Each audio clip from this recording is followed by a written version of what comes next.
To begin, I would like to read a poem. It's by my friend Naomi Beth Watson. She's a poet who lives on Gabriel Island in British Columbia.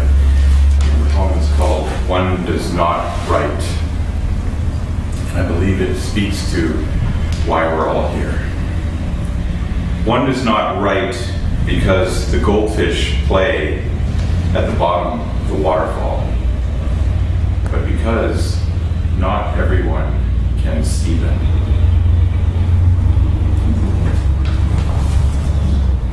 So welcome to the very first reading of Eastside Writes, our Talking Pages series. I'm Michael Dillon Welch. I'm one of the board members, and I'll introduce some of the other board members in a moment. We have, because this is our very first reading, we have a few formalities and rituals we're going to do a little bit first before we get into our reading. But first, thank you all for being here and making the choice to come. There's always something else going on, so choosing to come here is, we honor that. I'm glad you're here and hope you can come back. What we have here with Eastside Writes, starting our first reading series event today, is something that we hope will inspire a community of readers and build a community. We'll be hearing more about literary citizenship later too. What we have with Eastside Writes is a mission to promote writing and the appreciation of writing on the East Side. We're fortunate to have some attention paid to us by the Issaquah Arts Commission, for which we're grateful, which is why we're here in Issaquah. But our mission is broader than that, and I thought I'd read that mission statement for you. Eastside Writes was founded on the belief that anyone can write and that writing benefits everyone. Our mission is to cultivate and celebrate writing and literature in Eastside, King County. We envision Eastside residents of all ages and backgrounds coming together to develop and share their writing through events such as talking pages, workshops in all genres, youth programming, and eventual publication of a local anthology. So we're starting something that I think we have a large vision for, and we appreciate your support. I'm just one of 6 board members, and I'd like to introduce some of the other board members. I'm Michael Dillon Welch. I'm also the poet laureate for the city of Redmond and the board member of the Redmond Association of Spoken Word.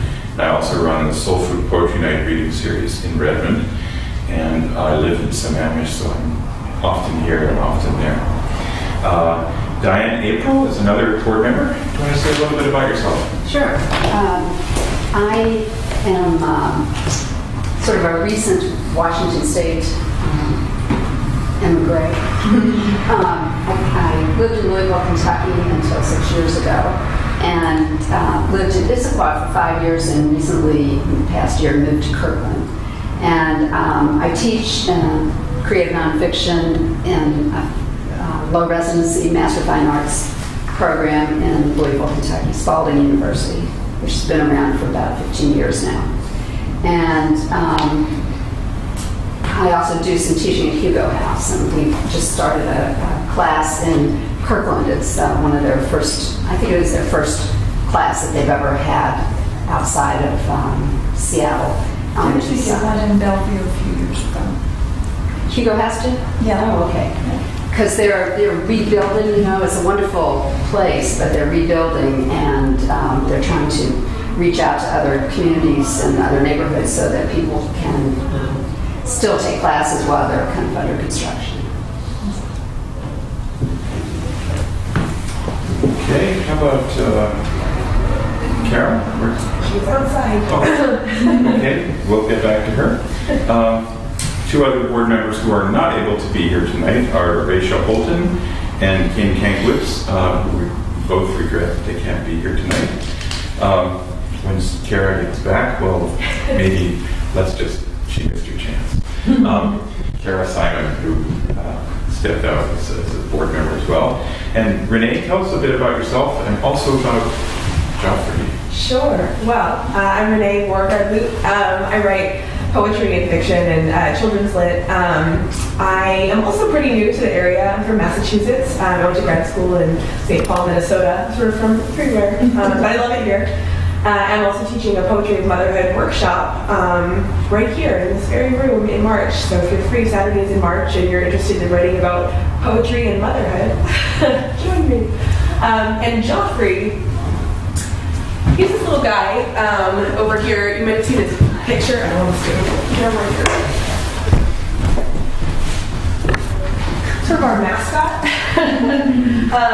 Kim found him on eBay, which is where you find all sorts of neat things. And he's a talking page. We call it talking pages. I thought it was he's sort of the mascot of the donations bucket over there as well. You'll find him on Twitter and on Facebook, kind of hiding in different places on the east side. And when you can figure out where he's hiding, then you tell Kim and she gives you a prize or the possibility of winning a prize. So check us out on Twitter. Thank you. As part of our series here, where we want to focus on different genres, and so we've worked out a cycle for the year. Nonfiction is our focus tonight. Our focus a month from now, March 17, will be fiction. And I noticed that's St. Patrick's Day. April 21, in National Poetry Month, our focus will be on poetry. And we'll have Jared Lysing and Martha Clarkson come then. I forgot to mention, in March, we'll have Megan Chance and Claire Gevin on fiction. And then on May 19, we'll have a focus on children's and young adult literature, and that cycle will continue through the rest of the year, except for a holiday party in December. So some thank yous are due.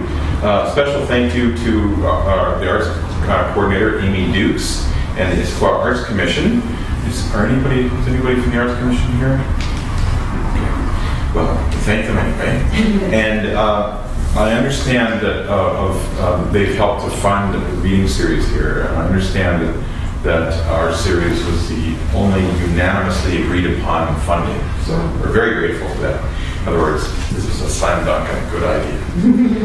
The commissioners I would like to thank are Trish Bloor, Jonathan Cooper, Jim Cox, Julie Griffin, Fred Hopkins, Henrietta Montana, Wendy Oliver, and Joan Probala.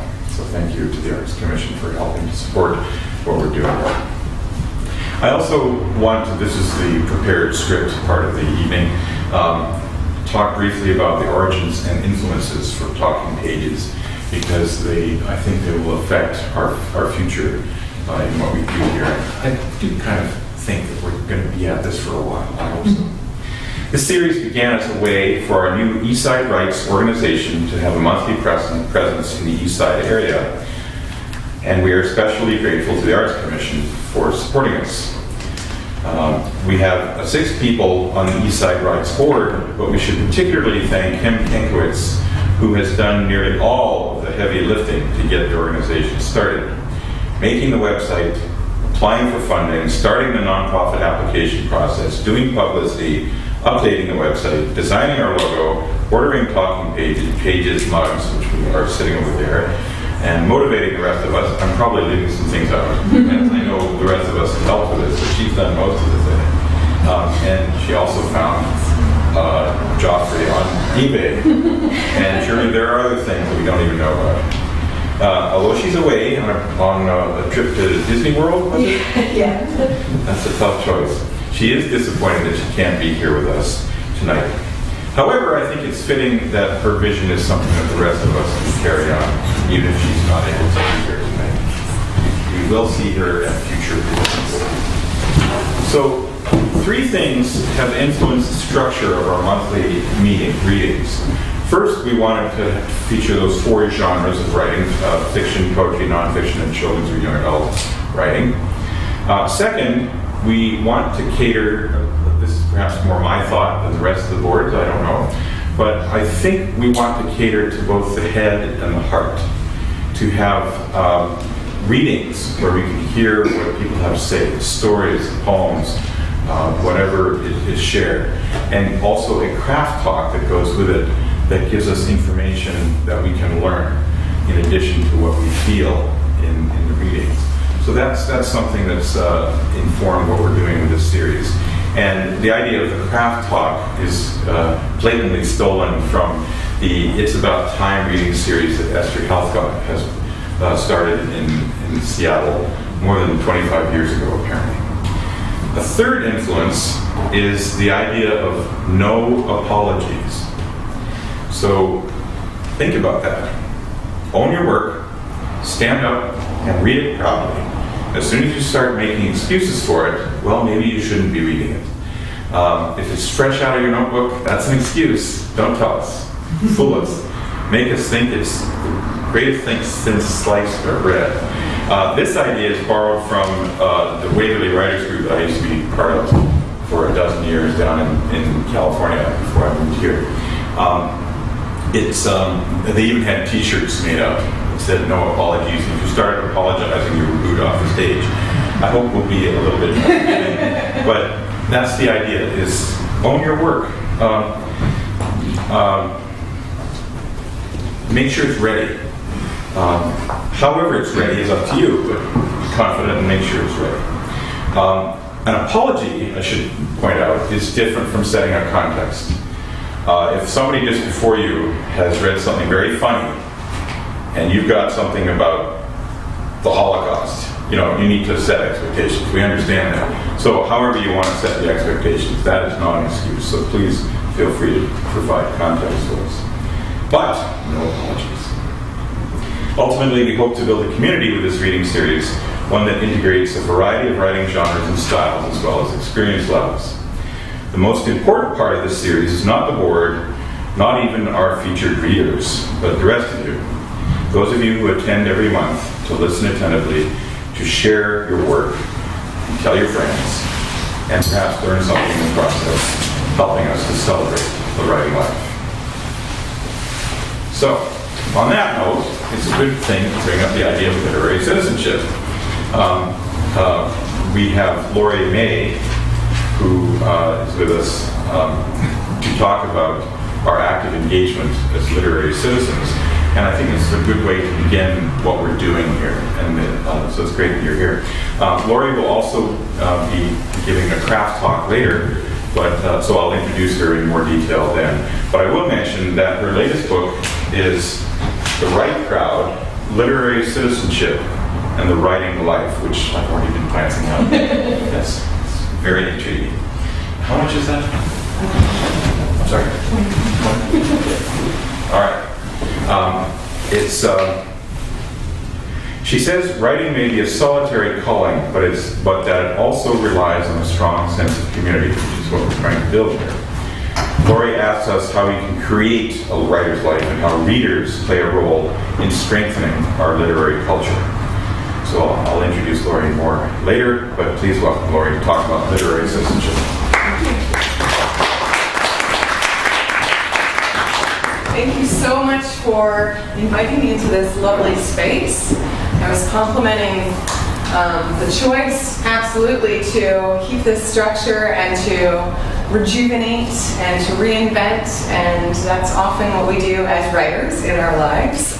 We're constantly reinventing ourselves and reworking our work and revising, and this is a beautiful space to be in that. And Michael did a lovely service to me by introducing my latest book, The Right Crowd. And you might think about literary citizenship, that sounds like an interesting term, but not necessarily know what that means. This is literary citizenship. This right here is an example of literary citizenship in action. And like Michael alluded to, it's not just the board in action. It's not just Eastside Writes in action. And it's not just the guests. More so, absolutely, is the participation and the engagement within the community. And literary citizenship is highly reliant on readers, on average Joes within the community that are not writers, and they have as much, if not more so, sway in the literary realm. And it's a buzzword. It's something that you've probably perhaps heard in the last year, maybe in the last 2 or 3 years, what have you. And every once in a while in any field, this time in writing, you hear a term and you think, literary citizenship, that's something new, that's something exciting. And it's not remotely new. It's not a decade old. Literary citizenship is not a new fad that has kind of blossomed in the past few years. In my introduction in literary citizenship in the writing life, I look back to historic examples of writers who invested in the community for the betterment of community. And that's really what it comes down to. It's not what you as a writer or as a member of the community are putting in, and not what you can stand to gain from being an active literary citizen. The intent behind being an active, engaged literary citizen is to see others reap the benefits, to see others reap the rewards of your actions. It's to plant seeds to see activity and thought and inventiveness blossom in our communities, and to see others succeed. It kind of goes back to that pay it forward mentality of, I, as a writer, grew up reading great books and having lovely discussions, and every once in a while I had a person, whether they were a writer or a librarian or a teacher, give me a moment of mentorship. Give me a moment of seeded power to say, you can go and be a writer. You can follow your dreams. You can do these things. And taking that, and taking what I've benefited from, and putting it out into the community and giving that opportunity to others. So when we think about historical context, a few things come to mind. Walt Whitman. That's not recent. When you think of poets to come from Leaves of Grass, when you read the poem, and I won't recite it for brevity, but when you read the poem or hear the poem, you see him pleading, not me, not I, not those among me, not our voices, those voices to come. Those who follow are what matter. And so it's kind of that mentorship, that fostering and developing of what we do and what we do for others that literary citizenship is focused on.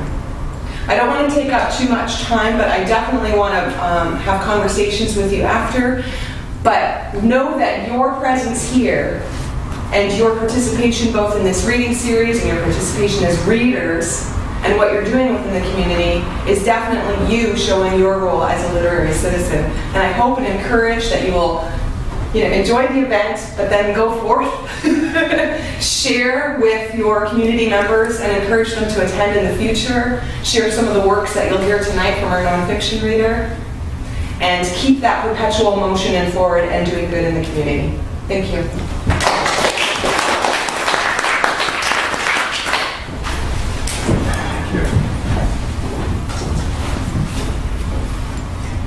Now it's time for our feature reader. So here's the official biography. Elissa Washuta is a citizen of the Cowlitz Indian tribe and is the author of My Body is a Book of Rules, available for $17. And I think the autographs are free.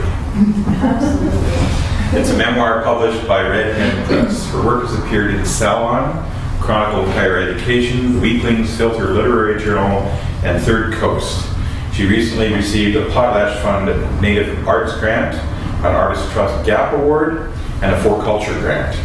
In 2012, she was named an inaugural fellow in the Made at Hugo House program, and she serves as an advisor for the Department of American Indian Studies at the University of Washington and nonfiction faculty for the MFA program at the Institute of American Indian Arts. Washuta has performed her work at such venues as Bumbershoot, Husky Fest, Cheap Wine and Poetry, Castalia, Redline, and the Seattle Lit Crawl. She is currently working on a second book, and her website is washuta.net. Please welcome Elissa.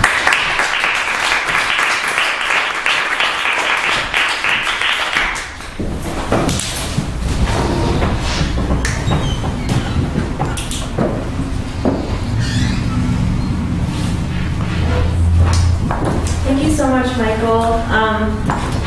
Thanks everybody for having me. This is such a great space and such a great series already. It's just going to get even better, isn't it? I'm so excited to be here. And thanks, Lori, for those amazing words. Really exciting evening. So I'm going to read to you from My Body is a Book of Rules. This is my first book. It's a memoir. So this is about my life. It's about my early 20s. which is about 10 years ago now. And I'm going to read to you a chapter called Prescribing Information.